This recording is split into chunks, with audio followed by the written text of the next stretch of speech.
first, if everybody will get their cell phone out, if you got it, turn it on. Okay, now, if you got your cell phone on, go to your calendar.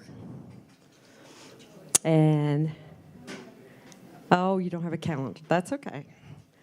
We'll remind you, on March 29th in Edwards, Mississippi, is a celebration for Sugarman Daniel. And you need to be there dressed in 1930s attire like Paul does every day. So, anyway, be sure to be there. There have Sugarman Lookalike contest and walking tour of the town, things important in his life. But I wanted to thank Miss Moman so much for inviting me. She could tell I was so excited, and she was real sweet. So thank you so much. She's over these programs, and I appreciate it. My friends knew I was excited about it. My friends, they like me, but even though they know me, friends, so that's good. I was hoping Prentice would be here because she came up to me a couple days at work and said, "Don't you go up there tacky." And she brought me this little outfit, and she said, "Now, if that doesn't fit you, I'll get you another one," because she knew I would come up here tacky. And then I won't mention who said, "You got to get your hair done." So I was so tickled when Jasmine outside, she said, "Your hair looks really good." So for anybody that runs into a friend, would you say, "Oh, doesn't Jody look nice tonight?" Because that'll please them. The book Sugarman, I guess I should have one, started about 37 years ago when I moved to Edwards, Mississippi. I regret that I never got to meet him. He passed in 1969. But because of my connections with Mississippi Magazine, which became Jackson, we changed it to Jackson Magazine after we purchased it, Herb Phillips and I, my first husband. And so everybody came up to us in town and said, "You've got to write something about Sugarman." And it was just persistent about it. So I was lucky enough that the photo on the front was given me by Blanche Montgomery, a school teacher in Edwards who has been gone many years now, past in her 90s. And it's a beautiful, beautiful picture of the man. So I feel like I know him from that. But this last year, I said, I'm going to finish this book. I am going to finish it. So Paul, my husband over there, he learned how to cook, shop for groceries, do laundry, change sheets, everything besides working a generally 60-hour-a-week job. So, like being a wife, he just... So anyway, this was a passion for me this last year, and I thought in December, now I've finished it, I'm through, and then the Clarion Ledger, Sherry Lucas, who's a fabulous journalist, did a full-page story. I laid it out back there. And from that, the next day, I started getting calls from a man in Georgia said, "Oh, I used to live in Edwards. Oh, I remember Sugarman. I remember he'd call his animals, right, they'd always did what he said, and he'd say, 'Sit down, chillin',' and they would sit." So there was just, and then relatives also were calling, and thus the festival was formed because all these people said, "Well, I want to be there," and it just so happens it's the 75th anniversary of the Clear Creek disaster. So you're saying, well, what is the Clear Creek disaster? And so let's go back to a very, very narrow Highway 80, the main road between Georgia and San Diego. It was heavily traveled.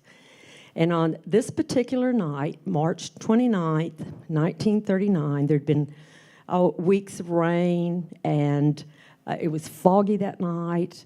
I'm just going by newspaper reports. Still rainy, and the debris had apparently accumulated under the base of what was normally a very shallow little creek. And when it blew, there's a picture back there, one log the next day. This is a trunk of a tree about this tall. So you get an idea of the amount of dammed up water that pushed out two 40-foot concrete pieces of a bridge. Now you've got a tsunami effect. You see the water just had to be so forceful and so deep that cars, because they couldn't see, and probably the lights back then, 1930-some cars, pictures I've seen have not that great at light.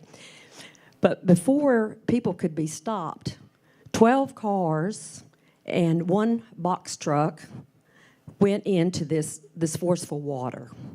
There were 24 people in just a short time that were thrown into this just swirling with debris, thick with mud water. 16 drowned. Now this is where Sugarman, our hero, comes in. They called for a diver from New Orleans, and I think back, probably he was used to being out in the Gulf where you could see from here to a mile underwater. I can't imagine him being able to function in the amount of just logs and twisted debris, and from the photographs, it's really bad and thick with mud. I don't know that he could have seen. But Sugarman was the search and rescue. He was the one that had to find out where the cars were, and they don't know how many cars. This is the middle of the night. How many bodies? Where, how many? Are they in the car? Are they out of car? So he stayed in that water for 3 days and nights, working by flares, cold. And Paul said he shouldn't have survived he should have had hypothermia. Plus, he was going in and out of this just piles of logs and stuff. They said in the newspaper, they said he would stay down for minutes. He was quoted as saying, "Seemed like hours to me." So that's where he was declared the hero of the Clear Creek disaster. And in the stories with they're very heart-wrenching, the people that were lost, you had one survivor, a man and his son from Vicksburg. One went to one side shore and the other, and they could hear a man he said, "I'm hanging on to a vine," because the water, of course, had raised to the treetops.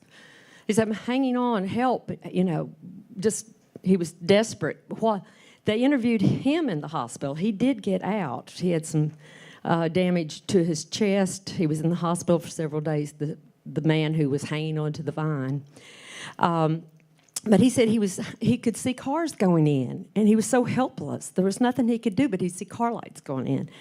And he just, it was desperate. But the first people that tried to stop traffic, the cars didn't stop. So you're traveling down a dark, we went out there last March 29th and had a ceremony, a dark, narrow road, and somebody comes up, staggering up, who's been in all this water and muck. I don't think I would have stopped either. There were 2 girls from Ohio, and I'm thinking, in their position, if they had been tried to stop, which we don't know the details, they went in. One survived with, she had 2 broken wrists, broken jaw, cut over eye, but she survived. Her sister did not. They had, there were 2 couples dating. It was a nurse from Memphis was down visiting a fellow nursing student, and 2 boys, one from Canton, Meeks were their last name. So they were on a date going to Vicksburg, apparently, where they said nightlife was in 1939. But only the driver got out, and he had gotten hold of the one young lady, and she was just ripped away from him. And you wonder, you know, how does he live with this later? He's lost his brother and the two others in the car, and the little nursing student from Memphis was not found for nine days. She was the last one, and they said when she was brought out, there were 3 of her brothers were waiting, that they had waited and waited and waited for till she was found. The one before that was probably, I think he was in 7 days before they found him, and he was found on what would have been his 33rd birthday. His dad was able to get out.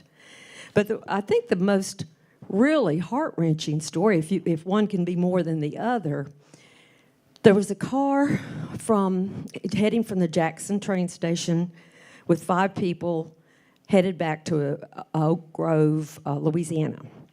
And in the car, there was Miss Campbell and her 3-year-old daughter. They had been down in New Orleans. The little girl had surgery. And the postmaster at Oak Grove sent the retired postmaster to pick up his wife and child. So, of course, the retired postmaster took his wife, and a neighbor said, well, you know, this would be a great trip. So she went along, the deputy sheriff's wife. When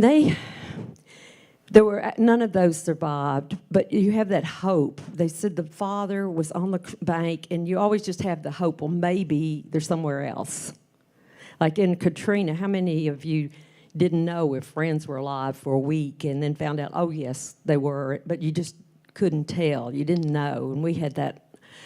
So when the car was eventually found, and this is Sugarman now, going like an eel through all this muck, located the car. His job was to hook the cables and to the vehicles. It was like 20 or 30 feet of water after he found them. So you can imagine he would have had to be down for quite a while in order to accomplish this. Plus with a cable, that'll help you keep down. So, you know, we can't really comprehend how he did it. But when the car was pulled up to the bank, and they said the newspaper article was telling about the father could see his wife and child. The crowds, there was probably 10,000 people probably came to ogle this. And Mr. Hooker back there, you surely went down to the bridge. You would have been, what, about 9 years old? 5. Did you get to go down to the bridge? People on the farm, which is a mile and a half from them. Okay. But is that when you were living on out on that where your property is out at Edwards? It's very near the creek. So do you remember that? What you? I remember how my mother didn't want me to walk any closer to the edge of that drop-off without her holding my hand. Well, we have a picture back there, and you can see there's 2 pieces of the bridge jutting out. And the newspaper said they were concerned that, well, how stable were the pieces sticking out, and they're loaded down with people because they really want to see all this stuff, and I'd probably be on the front row. You know, it's just the way it was or the way it is. But when the car was pulled up, everybody crowds around. They said they'd wait for Sugarman, you know, say, here's another one, and then everybody would stop what they were doing, which I understand there were a lot of fires, people trying to keep warm. It was wet logs, so they were smoky. You got heavy smoke hanging down, and just people, they said they would be laughing and carrying on like a party. And then here would come here's another one. So they would rush down, you know, in this ankle-deep muck, which, again, you can see from the photograph back there. And they were all just, you know, looking forward. Well, some person, when he got through lighting his cigarette, flipped the match out. There was an instant explosion in the gas tank, and the crane operator had to drop the vehicle in front of this father back into the waters. Some people just dove in because I guess their clothes were on fire. It said it lit up the night. And in the newspaper, it's a huge burst of light that's printed in the newspaper. So then they had to be relocated, and at this point, I think the mother and daughter had been washed downstream, and they said the father was just so distraught and carrying on. But that, to me, would be just horrendous. I can't even imagine it. But let me say this. This is about Sugarman, not just this short period of his life, because it would be a very short, sad story. There is so much more to him. And I found out more after the book came out. The book is composed of stories that people told me over the years. These I can't document. The incidents at the creek made front page all over the place. You've got the Memphis girl, 2 Ohio girls, 5 Louisiana people. So it was big news on a national scale. Plus, you're talking about an interstate highway. So it was big news. But the rest of it, I had to go from whatever somebody told me. And Mr. Hooker's brother was telling me one of his incidents was, I'm not sure the name, somebody's pigs got in the neighbor's corn. Your corn? Oh, okay, well, I'm going to let you tell it. You got to tell this story. It's so good. Your brother stole your story. This is the Sugar Man. Now, this is what the book's about more than where he got the name of Hero. But there are other circumstances where Hero applies. Yes, please. And introduce yourself. My name is John Hooker. Our people lived at Edwards, about 3 miles west of Edwards. And this, Yeah, I think more. all right? Oh, closer. And this bridge caving in like it did that night is about 1.5 miles from our farm. And we came by there to see it several days or several weeks after, because we were living in a big town of Glen Allen over in Washington County, south of Greenville. So we got to see that. So I'd heard of the Sugar Man just about ever since I was a little boy. But my story about the pigs in the corn happened when I was either late teenager. I was either just almost out of high school or about ready to go to college. And my uncle found out that SCI has the place next to it. That was a Southern Christian Institute. They were kind of a school, boarding school for people. They had some bad hogs that got into our cornfield down there next to the Big Black River. So my uncle decided that they had to be gotten out of that cornfield. So he sent me up to Edwards to find the Sugar Man. So I drove the pickup truck down in the part of town where he might have been, asked a few people, and he said, "We'll find him." All of a sudden, there was a tapping on the door, and there he stood. And I told him what we need to do, and he says, "We need some dogs."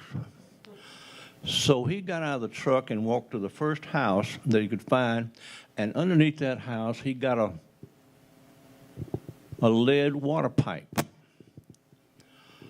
He blew into that thing with a signal for any dog that hears this has better come over here because I need him. We must have gotten 12 dogs. But we didn't have all of the right dogs, so we had to drive around blowing this horn.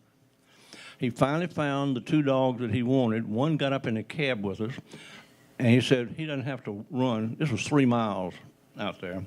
I don't know how many of the dogs ran behind the truck all the way out to our farm out there, about 3 miles. I let him out and all the dogs and took the truck back to my aunt and uncle, and they took the Sugar Man and the dogs back to Edwards. But that was my big story of finding him and getting him to blow and call the dogs. And you can't believe how many of them, they just came out of the woodwork. And there must have been, I would say, 15 or 20 dogs that showed up. And he put the ones that were worth riding in the truck so we could carry them that 3 miles and they wouldn't have to walk or run.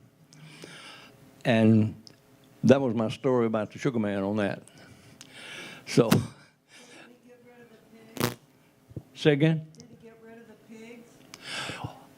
I'm sure they did because I didn't have to go back and get him.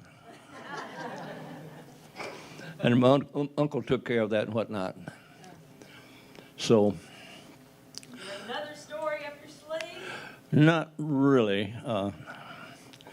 Then maybe not about Sugarman, but we've got about 4,200 others.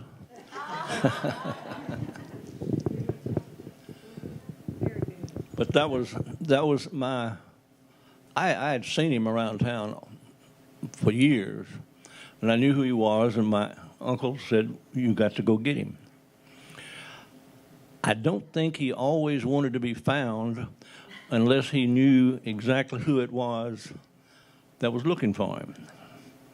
But they knew Mr. Coopy, which was my uncle, and if Mr. Coopy asked for somebody, they went and got him. And it worked out pretty good. Thank you all. Thank you. I'm just getting to meet Mr. Hooker tonight. We've been on the phone several times, and I asked him if he knew where the Eudora Welty Library was, and he said, yes, it's on my, is it great-grandfather Admiral Hooker? Colonel. It's on my great-grandfather Colonel Hooker's old home place. So he's got more to this. I didn't have to tell him where it was. So he's got another connection. But in the stories, there's, a news article back there. After his 3 days in the water and, all this labor, a sheriff passed the hat and collected him up, probably, I'm not correct on it, $43.62. Now, this is 1939, so there's a picture in the Vicksburg newspaper back there of him being presented with his award. It also says now, in the news article, it said he had shown bravery on occasions prior to this.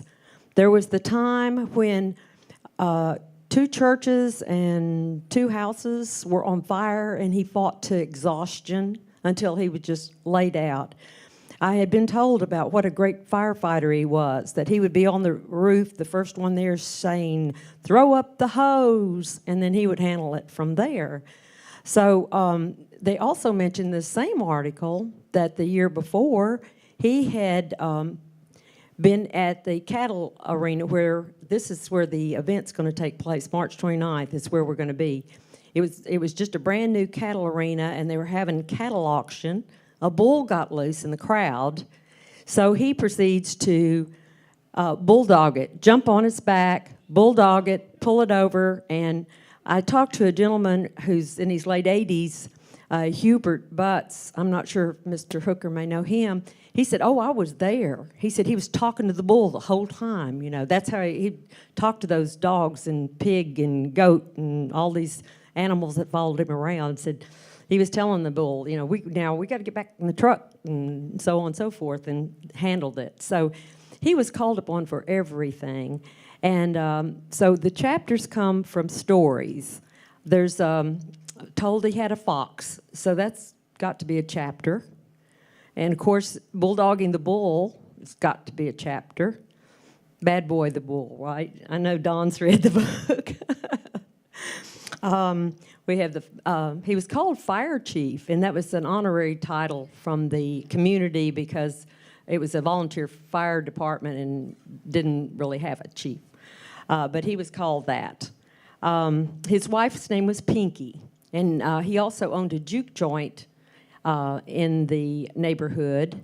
So on the walking tour, we hope to have the site of the of the juke joint. And he was a meat cutter by trade, so we're going to have the site of a couple of 3 of the grocery stores where he actually did meat cutting. But he was called upon for everything. They told about when some fishermen came in, they tipped their boat over in Lake Bruin, I believe it was. It was some lake out in the area. And so that was his job. He came back with everything that they had lost, including the man's glasses. So he's part fish, I think. But he was just, whenever something was needed, they said when somebody drowned, then that was his job. They would go get him. So he had experience. We have a special guest with us, Sherry Gaddis, who is a relative and had been doing research. And I'm sure you've got Sugarman stories. You want to share? She's been doing research on family tree. And you lived at Edwards as a child, right? Yes. Okay. He said you need to be in the light. Okay, yes. Sugarman was my great uncle. I never met him, but like most people, I always heard these wonderful stories of him with animals and rescuing people out of the Big Black River. And after I began researching, I discovered he actually recovered the bodies from Clear Creek. My grandfather, Peyton Gaddis Jr., who just turned 101 last week, I asked him about Sugarman, and that's when I first learned that it was actually Clear Creek and not the Big Black River. He told me that there was one night, there was a man that lived not very far from the creek, went out to the outhouse and noticed the lights disappearing, and he went out and was trying to flag people down to keep him from driving into the creek. But because he was a black man, you know, they just kept driving, and there was a bus driver, asked him why he was outside. Everybody has a different story, and supposedly the bus pulled across the road and prevent people from driving into the creek. I've had people to call me, just like Jody, with these wonderful stories. I talked to one of his nieces, and she told me the story that Sugarman had a bunch of dogs. He also had a coon that would go hunting with the dogs. And he would tell them, okay, let's go. And they all would go hunting, including the coon. I don't know what exactly the coon did, but yeah. I don't know if he used the coon as a lure to get the other coon. So how do you know if you were shooting your coon or the other coon? But she also told me the story that he would teach the kids how to swim, and there was a lake behind their grandmother's house, and there was a sinkhole or something, and there was a big log, and they was all out there, and they trusted him, and they was all on the log, and it started swirling around, and he just told them to hang on, and then they later told their grandmother, you know, what happened. I won't say what she said about him, like, you almost got my babies drowned out there. But just like Jody, and he also had a sister. I don't know if she was a sister or a niece. Her name was Tobel, and she was somewhat of a character herself. I was told that she, of course, there'd probably be another story, but anyway, her nickname was Tobel, and I heard she drove a bus, and she worked on trucks like a mechanic. One lady told me that she got married, and the husband gave her some money to buy a dress, and of course she went out and bought a suit. And she would drink and gamble, and they later said they called her Little Sugarman. But another lady lived next door to Sugarman as a child, and because they didn't have any young children living with them, so she was kind of like the adoptive child. And her father had this really bad toothache, and he told them, well, go get Sugarman. And Sugarman's, he sat out in the yard under the tree and with a pair of pliers, and he pulled all of her father's teeth out right there. But anyway, Sugarman was like a jack of all trades. Another lady who's going to be working on the historical tour of the town, there was children, and he sold these worms. He would go to Baker's Creek, that's a Baker's Creek, and he would get these really big, fat, juicy worms, she said, and they had to count the worms. You know, that was their job, you know, and he would sell the worms a penny a worm, and she said, I can't stand worms, but, you know, if you want to get paid, you have to count the worms out, you know. But anyway, one can go on and on and on, you know, about Sugarman, but he was a really a fascinating person. And I talked to this other gentleman, Mr. I think it's Nichols. I had the pleasure of meeting him right before he passed, and they were really good friends. And he just said Sugarman was an extraordinary person. You know, he had a really, really big heart. And I hope you all can all come out for a big celebration. I am on the parade planning, and if you have any grandchildren or any other people that's interested in participating with the parade, please give us a call, Jody or myself. Oh yes, also we're gonna have a pet parade, you know, because Sugarman was famous for parading his animals around the town. Ms. Flagg told me the story that he would come into town and go into the store and handle his business, and he'd just tell them, you know, they all just kind of disperse and, you know, do what dogs would do. You know, you had a group over here. And when he would come out, he would just say, "Where y'all at?" And they all stop what they doing, and they all just line up behind him and, you know, head on out of town. Then there was a story about the postmaster. You know, the dog was stand in line and wait his turn, and someone would say, "There's a dog in here," and the postmaster said, "Oh, that's Sugarman dog." He had a sack on the dog neck, and when his turn came, he'd walk up to the counter and get the mail, and he'd head on back. But my great aunt told me that she asked him about his animals, and he said, "Well, you know, you can train a dog better than you can a child." But anyway, I will turn this back over to Jody.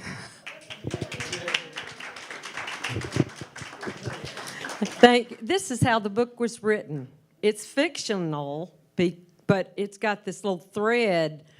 Somebody said this, somebody said that, but his trademark was just being followed by a pig, a goat, a sheep. They said a possum would like to sleep on the sheep's neck, I guess, till night, and then it did what possums do. So he was noted for these animals, and they did what he told them to do. You know, the pig could go to the bank. I've heard this story, that carrying a basket, take care of business. Miss Flagg added one thing about the dog going for the mail, and somebody said, "Well, Sugarman, aren't you worried somebody's going to take that mail?" He said, nobody's going to take that mail. So he was trained like a postal worker. Nobody was going to touch the mail. But I think maybe to summarize what kind of guy he was, when he passed away in 1969, the headlines on newspapers across the state would say, "Sugarman proved himself in Clear Creek tragedy," or "Hero of Clear Creek dies." But this is what I want that makes him, I think, particularly unique is this is the Clarion Ledger obituary for Sugarman. 1969. 30 column inches, a black man in Mississippi. He was not a politician. He was not an activist. He was just one hell of a guy. And there are people interviewed in here, stories exchanged in here. And the last of it, I think, kind of summarizes up. One gentleman interviewed said he had one particular goat that followed him all over town, Davis discloses. That goat's been uptown bleeding around, looking all over for him. A man the size of Sugarman leaves a mighty big gap. 1969, so that's his summary. I hope y'all will stay around and visit and exchange stories. Thank you so much for $10. Mm-hmm. Yeah.